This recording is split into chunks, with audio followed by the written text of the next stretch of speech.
is in lane 3. Mark Stockwell of Australia, wearing the yellow cap, swims the choice lane, lane 4.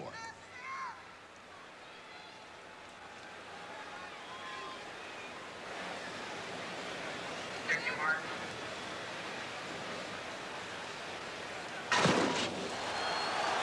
Rowdy Gaines hits the water first.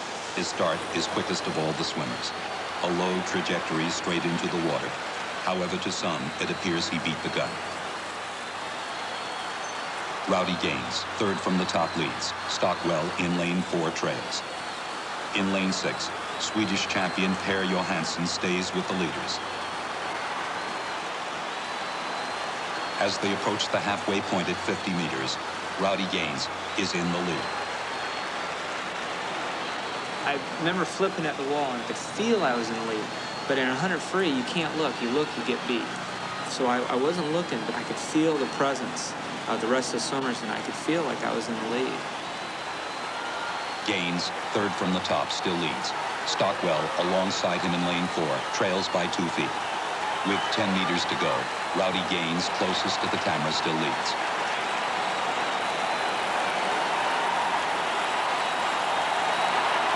Rowdy Gaines does not know he has won. I was singing to myself, I don't want to turn around. I don't want to turn around. I was slowly turning around, and when I looked up at the clock, I still didn't want to look at my name. Rowdy Gaines, the United States first. Mark Stockwell of Australia, wearing the yellow cap, second. Per Johansson, Sweden, third.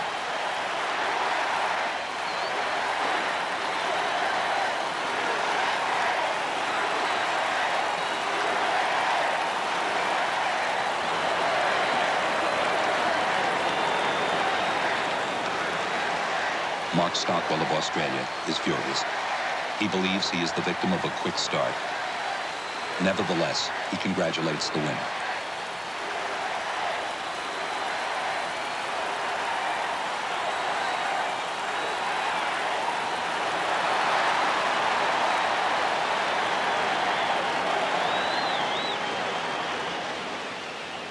Two facts emerge when the controversial start is replayed.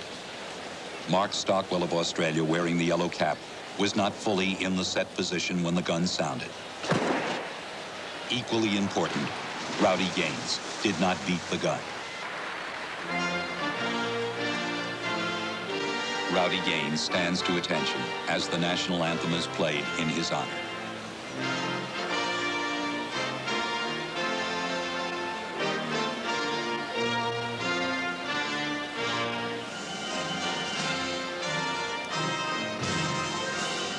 For Rowdy Gaines, it is a dream that has taken 8 years to be fulfilled.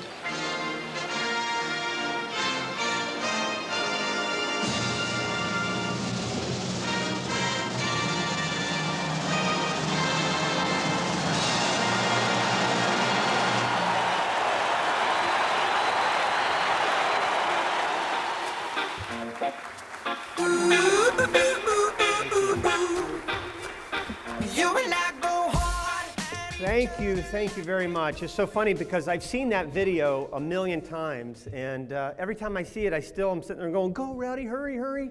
My palms get all sweaty and everything. It's funny. Thank God it turns out the same way every single time.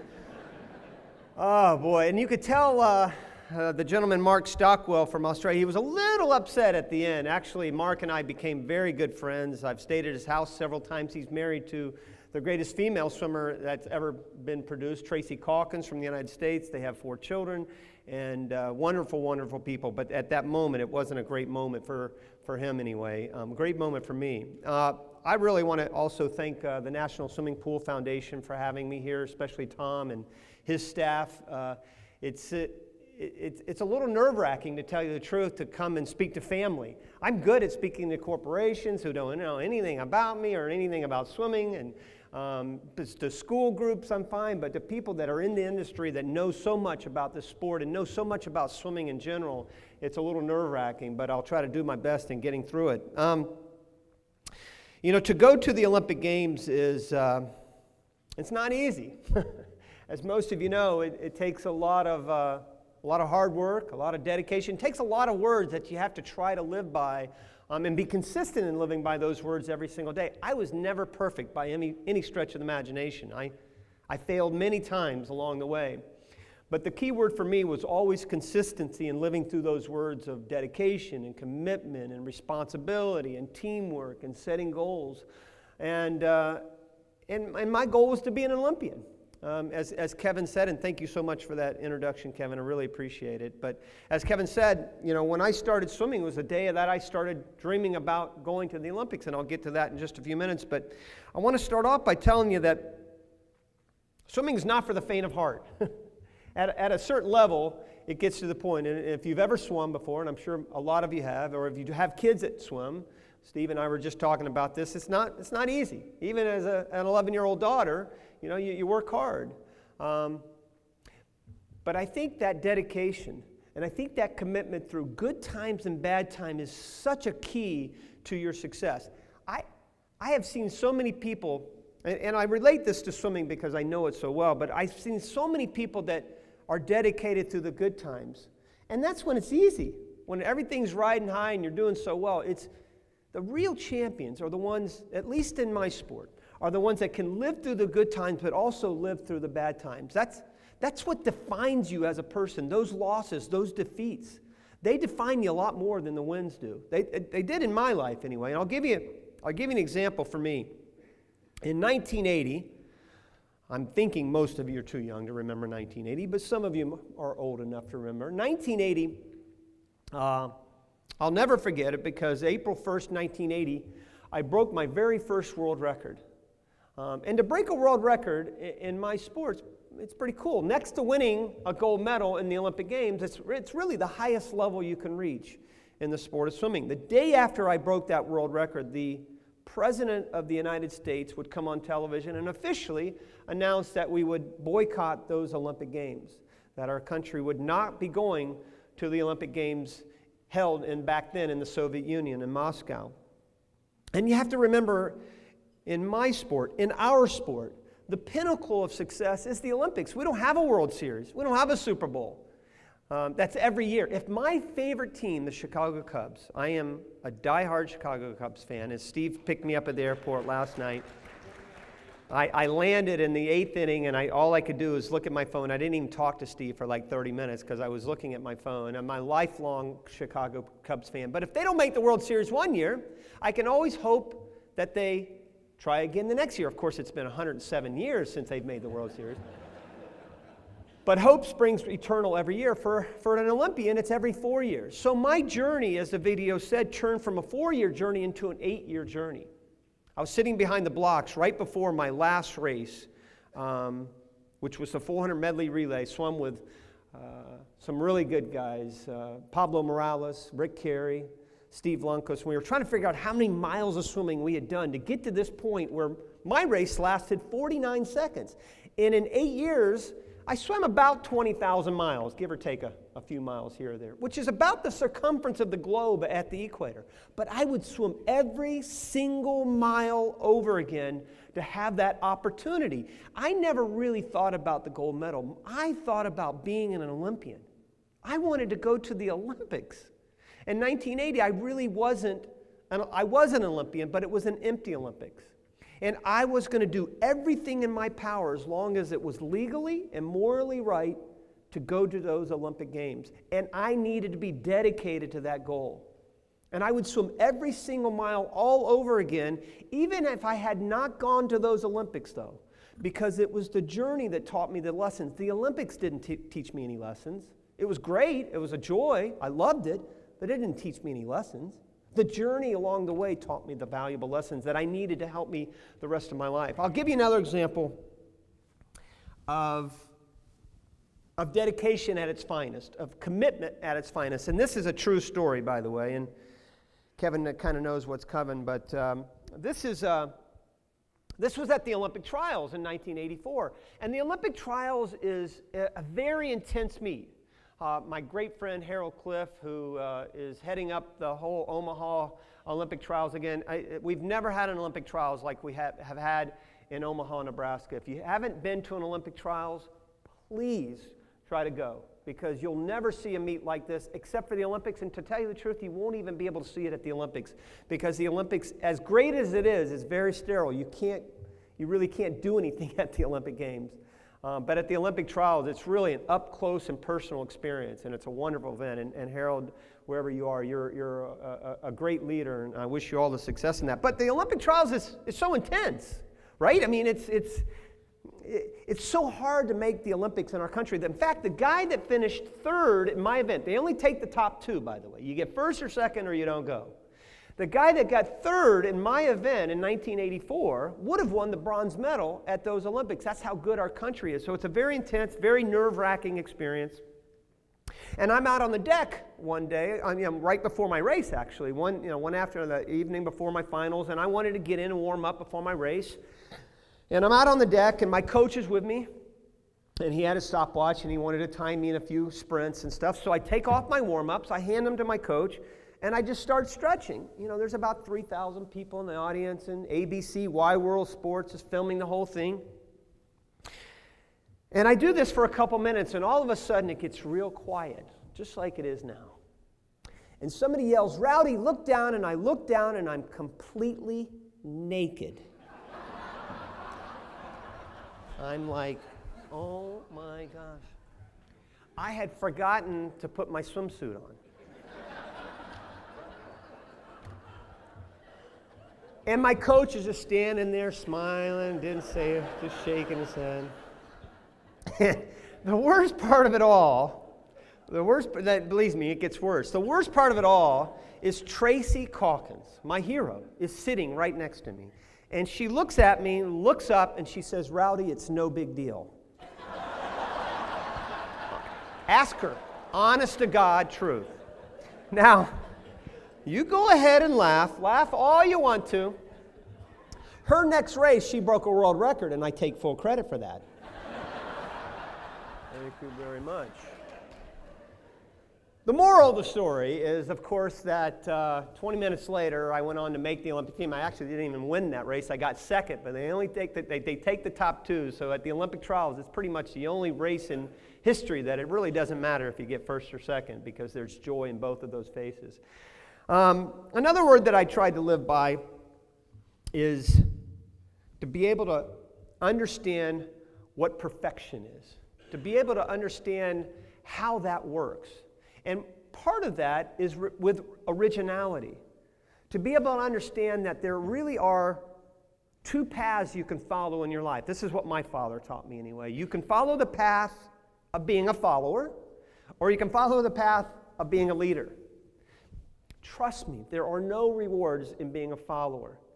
You're all here, I honestly believe, because you're all leaders. You're not followers. And you lead by example. You lead by doing what's right. Alex talks so much about drowning awareness and doing something for drowning. And we have to do something for drowning. It's an epidemic in our country. And you are the leaders. I'll give you, again, I use this as an example because it's so wonderful to be able to use swimming as an example, because we have so many wonderful examples. There was a guy in talking about good friends, one of my best friends, Bruce Weigo, who is out there somewhere, who's the head of the International Swimming Hall of Fame, who, without him, our sports would not be documented. We would have no history without Bruce Weigo, I can tell you quite honestly. And when our new Hall of Fame is developed, hopefully in Santa Clara here in the near future, you've got to go, because it's a wonderful, wonderful opportunity. I'm very proud to be a member of the International Swimming Hall of Fame. But when you have somebody like a guy named David Burkhoff, some of you probably haven't heard of David Burkhoff, but in 1988, he came up, well, he didn't really necessarily come up with it, but he perfected what is now known as the Burkhoff Blastoff. He was basically a fledgling backstroker on the surface of the water. He was good, but he wasn't great. But he was really good underneath the water. So what he would do, he would take off the blocks and swim 45 meters underwater on a dolphin kick. Then he'd come up, take a couple strokes, come off the wall and swim another 30, 35 meters. So he'd swim 3/4 of the race underwater. Long story short, he gets to the Olympic Games. He was not afraid to lead, and he ended up winning an Olympic gold medal on the 400 medley relay, and he won the silver medal in the individual 100. Another word that kind of relates with leadership is taking risk. You cannot be afraid to fail. Whatever you do in your life, I don't care if you're 60 or 6, you cannot be afraid to take risks in your life. To understand that risk-taking is important, to understand that you have to fail sometimes before you succeed. Again, I'll give you an example for me. In 1982, our sport went to a no false start rule. Before 1982, you were allowed the false start, right? Those of you that swam back then, you kind of remember that not only were you allowed to false start once, but you were allowed to false start twice. The third false start was when you were DQ'd. It was beautiful. And I always false started. Loved it. I always got wet because it loosened me up a lot. So when we went to a no false start rule, I still had problems false starting because I would come down and I'd be leaning and I couldn't fix that. So I came up with what is now known as the track start in swimming, where you kind of put one foot forward and one foot back, and you come down and you lean back slightly, or at least I did, and that gave me stability on the blocks. The first time I ever did this start in a major meet was at the World Championships, about a month after, actually it was Dara Torres and I that kind of developed the start, but after we kind of developed the start, the first time I did it was 1982 at the World Championships, next to the Olympics, the biggest meet there is. Long story short, again, I get to the finals, and my back foot slipped off the back of the blocks, and I did a belly flop right in the water. Now, I finished 8th in the race, but of course there were only 8 swimmers in the race. But I vowed never to make that mistake again. I vowed never to make that mistake again. I wasn't afraid to take that risk. I wasn't afraid to take that risk at one of the highest levels in our sport, and I wasn't afraid to fail. So for the next year and a half, I worked harder than anybody else. Now, could I work twice as hard? No, that becomes a little bit of a cliche, but I had this noble goal that I wanted to be the last one out of the water every single day. I wanted to make sure that I practiced that start no matter what at the end of every single practice, and as you saw in the video, my start was pretty good. It wasn't perfection technically, but I got off those blocks, and I practiced that for a year and a half after I learned that start. So I mention all these great champions, and I mention all these leaders, and the fact that swimming and a lot of Olympic sports are not won by seconds or meters. They're won by fractions of a second, centimeters. There was a guy named Rowdy Gardner. You might remember in the 2000 Olympic Games in Sydney, he was a Greco-Roman wrestler, and he was from Idaho, y'all. He had no business in really being in the Olympic Games, but somehow or another he makes the finals of the Olympics, right? In Greco-Roman wrestling, an Idaho farm boy. And he goes up against this guy from Russia who had won 4 successive Olympic gold medals, going for his 5th. He was from Siberia, right? He never lost a match in Olympic Games. In fact, he had never even had a point scored against him. That's how good he was. Anyway, long story short, again, because I was just with Rowdy, I thought it was an amazing story a couple months ago. He talks about the fact that and I don't know the real rules behind Greco-Roman wrestling, but when somebody gets his arms around you, is holding you in Greco-Roman, if your hands come apart before the referee says it's okay, it's actually a point scored against you. Anyway, the Russian had his arms around Rowdy, and his hands came apart by a fraction of an inch. Came close, the referee saw it, scored 1 point to Rowdy Gardner, and he won the Olympic gold medal 1-0. That's what life is all about. Life is about fractions of an inch, fractions of a second. So it's very important to understand that you have to be a leader. You have to not be afraid to take risk in life. Another word that I try to live by is virtuosity. Is the ability to approach perfection, right? And the really only way you can do that is through practice, right? Repetition and repetition and repetition, and doing it over and over again. And I work with a time management company in Utah, and what they teach you is if you place a high enough value on something, you'll figure out how to accomplish that task no matter how difficult it is, if you place a high enough value on it. If you think it's really important, you're going to figure out how to get it done. So I want to kind of hammer this point home very quickly. So I need a volunteer. I need a volunteer that has a child or a grandchild, say 6 or 7 years of age or younger. Does anybody out there would like, you don't have to come up. I'm not going to ask you to, you don't even have to stand up. I just need to ask you some yes or no questions. Yes, ma'am. What's your name? Pardon me? Samantha. Boy or girl? I'm pregnant with a girl, but I have a 6-year-old boy. 6-year-old boy. What's his name? Carter. All right, Samantha. Bear with me here. You have to use your imagination. I have 4 daughters. Yes, you can feel sorry for me. I have 4 daughters. I play with Barbies and I like it. That's how bad it is in my house. I sit down to go pee now. That's how bad it is in my house. You think I'm joking? I am not joking. I've got yelled at enough in my life now that if you can't beat them, join them. I'm digressing. I apologize. Congratulations, by the way. That's awesome. So Samantha, use your imagination with me. Let's pretend, we're just pretending, that I'm on one side of the room and you're on the other, right? And in between us is 6 inches of water, 4 inches of water, whatever it is. And I have $100 in my hand. If you walk across this room, I'm going to hand you $100. You can take your shoes off, you lift your pants or skirt up a little bit, but I'm going to give you $100. Would you walk across that room? Sure. Piece of cake. You're $100 richer. But now all of a sudden we're really going to, I'm going to jump way ahead. We're going to really use our imagination here, Samantha. We're going to fly to Australia. Again, pretending. And we're going to go to the largest swimming pool in the world. It's so large you can't see from one end to the other. And it's salt water. And I can create these huge 8 to 10 foot swells by just this magic wand I have. And I've dumped a bunch of sharks in there, by the way, and a bunch of blood, and stirred it all up. And all of a sudden, I'm on one end of that pool and you're on the other, and I have that $100. Would you swim across that pool for $100? $1,000? Meanwhile, your husband's probably, go, honey, $1,000. You see, reality says, do you swim? Reality says you probably could do it. You think, well, maybe I could do it. But the perception of that reality changes dramatically when I start to throw all these crazy things in there, right? You wouldn't really do it for $1 million. If I really put you in that position, you wouldn't do it. But all of a sudden, I'm a really bad guy, Samantha. I'm on one end of the pool and you're on the other, and I have Carter. And I'm going to drop Carter in that water unless you swim across that pool. Would you swim across that pool? Absolutely. You see, all of a sudden it matters. She doesn't care about money.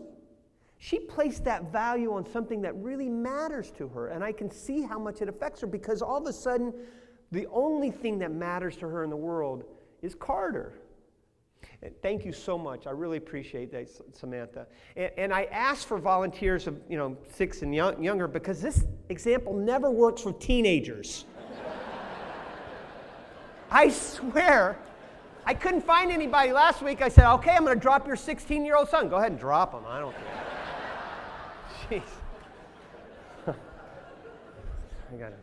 I got to use young kids, I guess. At the beginning of the day, for me, I was swimming in 4 inches of water, right? But by the end of the day, I was swimming with those sharks. But does that last mile that I swam, is it any different than the first mile I swam? No. Is that first client that you work with at the beginning of the day, that first pool that you're involved with at the beginning of the day, any different than the last pool? No, right? So you have to place a high enough value on everything you do. The last word I try to live by is teamwork. I won 3 gold medals in the Olympics. I gave one to my dad, I gave one to my mom, and I gave one to my coach. I gave them all away. Because I could not have won those gold medals without their love and their support. My sister's very mad that I didn't win 4. She reminds me of that constantly. But I wish I could have won 40 because I would have given one to each one of my teammates on that Olympic team because we were a family. We were together. The power of one is so important. I think Alex touched upon it very well early on today when he talked about coming together as a team. You guys, if we're going to eradicate an epidemic like drowning, You have to do it together. We can't have this side of the room do it and this side of the room not commit. You know, it's people like Steve Little, for example, who is my good friend, and I would not be out here without Steve Little, to be honest with you. And but it takes an army. And sometimes I look at him, and I think sometimes he's just doing it by himself, you know. And living in Orlando, Florida, and with him in Palm Springs, it's hard for me to actually offer too much support. But, you know, it's important that you all come together. And he's so good at bringing so many different entities together to concentrate to do that as a team. And fortunately, with Swim to Win, we're making a difference. Right, buddy? I think we are. I think we're saving lives. And that's the whole idea, is to save lives, you know? So, you know, as Kevin said, I didn't start swimming until I was 17. I was a junior in high school when I went out for my high school swim team after failing in those 5 sports. And swimming was the last on the list. In fact, actually it wasn't last on the list. I had gone to the library, this is a true story, I had gone to the library the day I tried out for swimming to study up on track and field, because if I was going to fail in swimming, track and field was the last sport available. But the day I started swimming was the day that I started dreaming about going to the Olympics. We all have dreams, y'all. Each and every one of us, we have dreams to do something. We have dreams to stop drowning. We have dreams to help our children. We have dreams to be able to be accomplished in any kind of business endeavor we have. Don't ever give up on your dreams, because I am living proof that you should never give up on your dreams. I'll tell you one last quick story, and then we're going to play a quick little game before I leave. This is teamwork at its finest, to be honest with you. And this is a true story as well. This was at the '84 Olympics, and the Olympics is really cool because before I go to this story, I want to start passing this around before I forget, because not everybody's going to get it. This is one of my gold medals that I won in '84, and I got to go to a Super Bowl. I digress again, but I got to go to a Super Bowl a couple years ago, and I got to sit next to Franco Harris, which was so cool. If you're a Pittsburgh Steelers fan, you love Franco Harris. Absolutely, right? And he took his Super Bowl ring off, and he was like passing it around. I thought it was the coolest thing.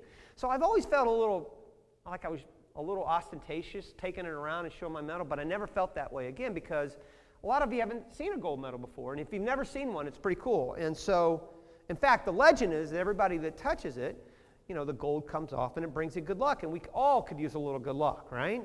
In fact, I was passing around last week, and some lady was rubbing it on her butt and everything. Said she needs to lose weight back there, and you know. So anyway, hey, can you take that and make sure you just pass it around? I do need it back at the end. That's my mom's, and she will hunt you down. And I had to sign my firstborn away. So anyway, the quick story on teamwork. So I'm at the Olympics, right? And you can imagine the village to feed 10,000 athletes. We were all staying at USC, so we had this cafeteria, huge.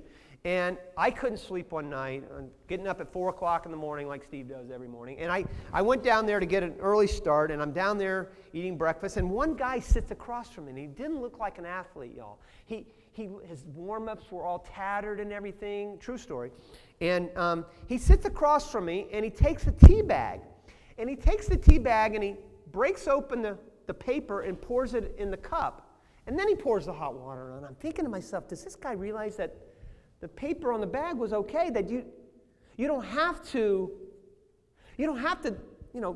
open the paper, that the paper on the bag was okay. So I said, I was going to teach some culture to this man from outer Mongolia. Next thing I did was I took a tea bag, and I said, excuse me, paper okay, paper okay. He didn't speak any English, felt a little foolish, but I put it in the cup, poured the hot water, and the brown started coming out of the bag. You should have seen this guy's eyes. They just went wide like this. And I'm thinking at that moment, that's what being an Olympian is all about. Teaching some culture to this man from outer Mongolia. The next thing he did was he took a packet of sugar and threw it in the tea.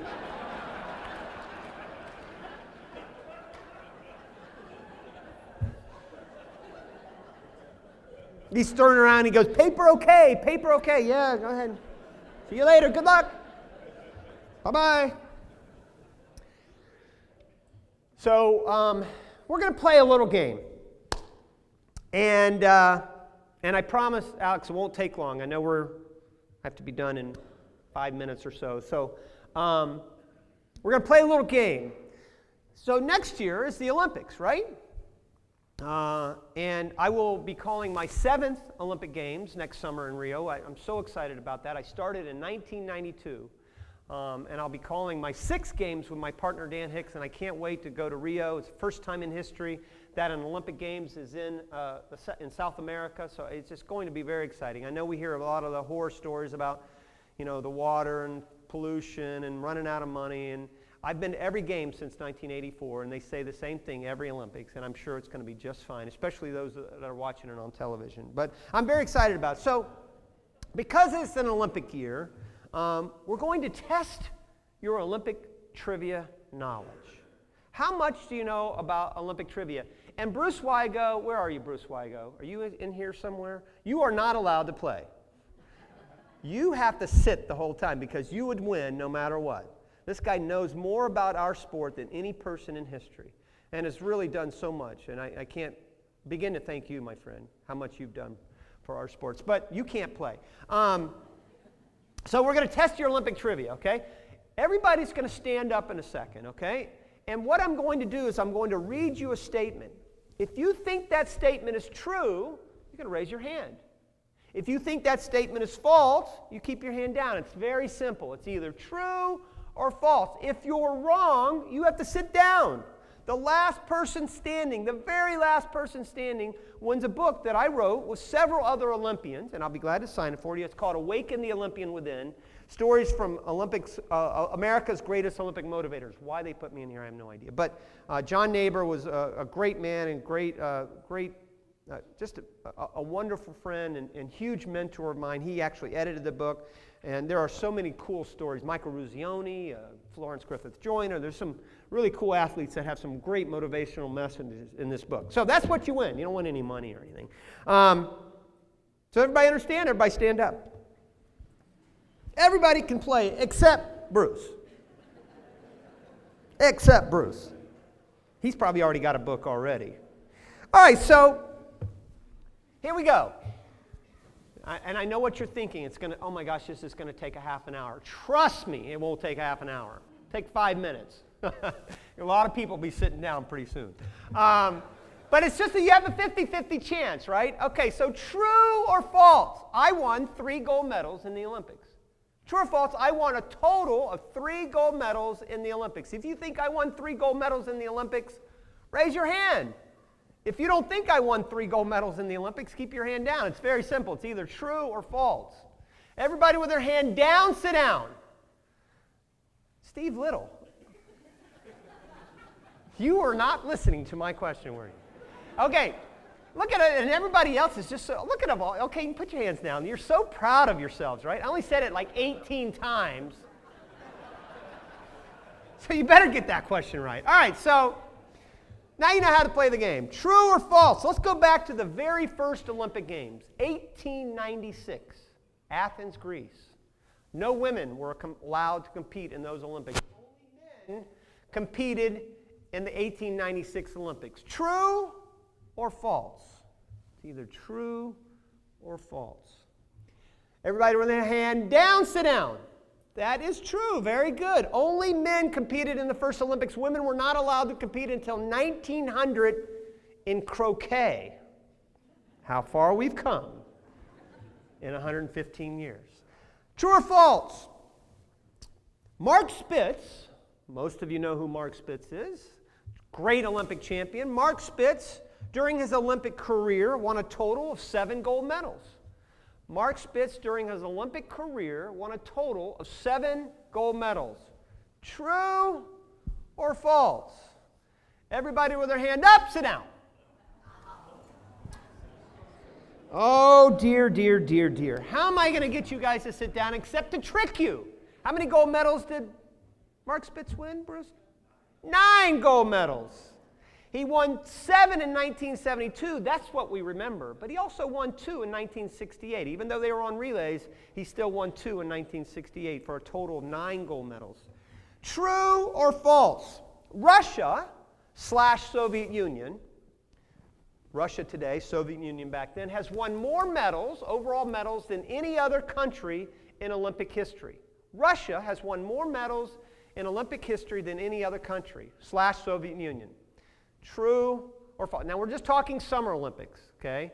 Who cares about Winter Olympics? So, just joking, I'm joking. I have a lot of Winter Olympics. True or false? Everybody with their hand up, sit down. What country's won the most medals in Olympic history?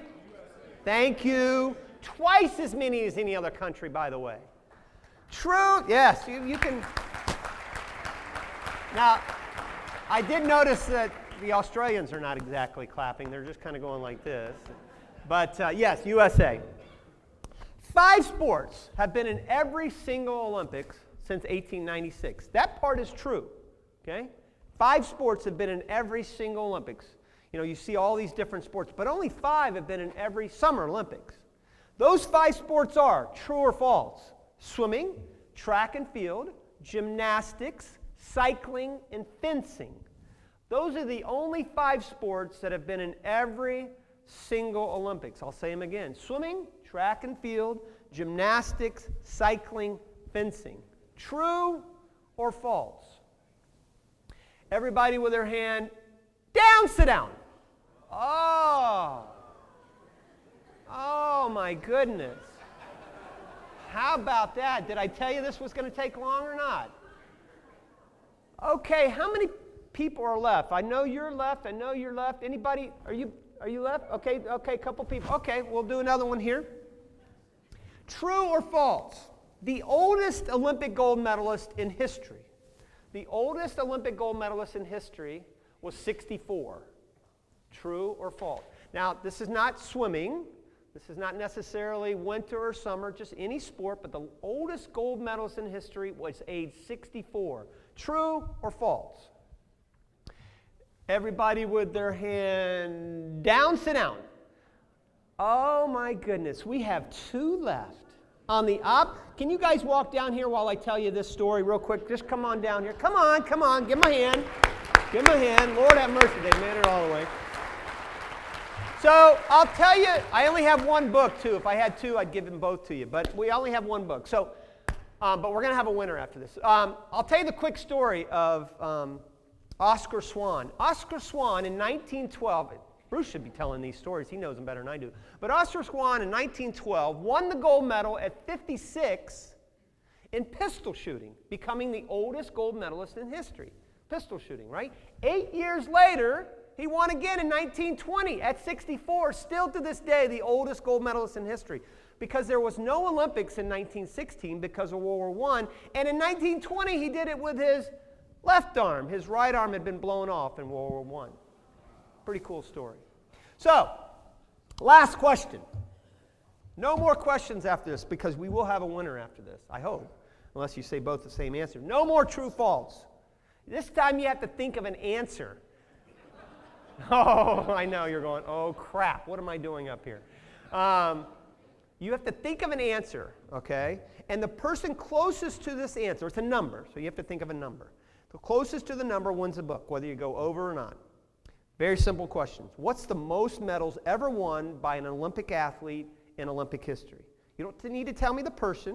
You don't need to tell me gold, silver, or bronze. You just need to tell me the total amount of medals, gold, silver, and bronze, over an Olympic career. Not in one Olympics, but over an Olympic career. The person closest to that number wins. So I need you to whisper, if you don't mind whispering, so he doesn't guess. Okay? How many? You don't need to whisper now. He's not. How many? 21. 15, 21. Both really good guesses, but this guy wins the book. And I'll sign it for you after. Thank you.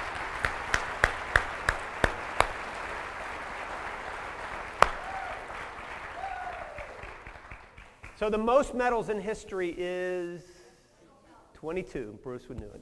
Bruce would know it. 22. And who is that? Michael Phelps, right. Michael Phelps, absolutely. 18 of those are gold medals.